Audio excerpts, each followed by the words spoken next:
አይን ላይ የሚቀሰል ባንተ አይን ላይ ግን የባሰ ነገር አለ። እግዚአብሔር አምላክ ይጠብቀን።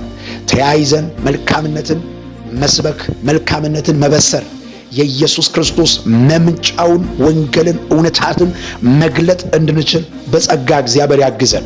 ዛሬ አንድ አዋጅ በእናንተ ላውጃል። በናዝሬቱ በጌታ በኢየሱስ ስም ከላይ አይደለም እቺ መልእክትን አውጃል። ያዕቆብ መልእክት ምዕራፍ 3 ቁጥር 16 ላይ እንዲህ የሚል ቃል አለ። የላይኛው ጥበብ ንጽሕት ናት ይላል። ከ16 ጀምሮ ጥበብ የምድር ጥበብ የሆነው ጠብን ይዘራል ይላል።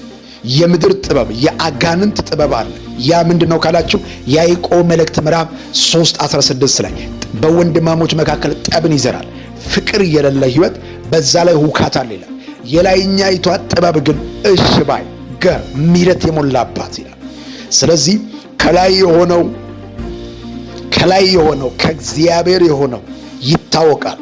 ጳውሎስ በቆሮንቶስ ላይ በሚናገርበት ጊዜ እንደዚህ ይላል፣ የእግዚአብሔር መንፈስ ከእግዚአብሔር መንፈስ ጋር አስተያይተን እንናገራለን ይላል። በእግዚአብሔር መንፈስ የሚመሩ እነዛ የእግዚአብሔር ልጆች ናቸው። በጌታ በኢየሱስ ስም ከላይ የሆነው የእግዚአብሔር ዓላማ ይግዛችሁ። የትኛው አዋጅ ከሕይወታችሁ የተሰበረ ይሆን? የማይገባ አይምሯችሁን የሚረባበሽ ተስፋ ያሳጣ ጨለማ ኃይል ከዘመናችሁ ይመታ። የሞት አዋጅ የተመታ ይሆን?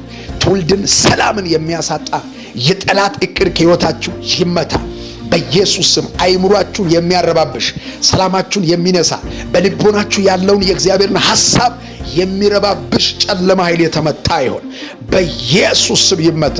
ከዚህ ደቂቃ ጀምሮ የትኛው መሰናክል ተሰብሮ አሁን ያለቀሰው እንዲጽናና ጸልያል። ልባቸው የተሰበሩ ልባቸው እንዲጠገን ጸልያል። ማምለጥ ይሁንላችሁ በናዝሬቱ በጌታ በኢየሱስ ስም። አዋጁ ተሽሯል። ይህ መልእክት አንድ ሰው ለ20 ሰው ለ30 ሰው ሼር አድርጉ። ለቤቱ አዲስና እንግዳ ከሆናችሁ ከስር ባለው በስልክ ቁጥር ኮንታክት አድርጉና በየጊዜው በእንደዚህ ሁኔታ ወደ እናንተ በሚመጣው መልእክት መባረክ እንድችሉ ሰብስክራይብ አድርጉ። ኦል የምትሏትን ደውሏን ምልክቷን በመንካት ቤተሰብ ሁኑ። በእጃችሁ በያዛችሁ በስልካችሁ ዘወትር መንፈሳዊ መልእክት ወደ እናንተ ይደርሳል። ወዳችኋለሁ። ሻሎም። ተባረኩ።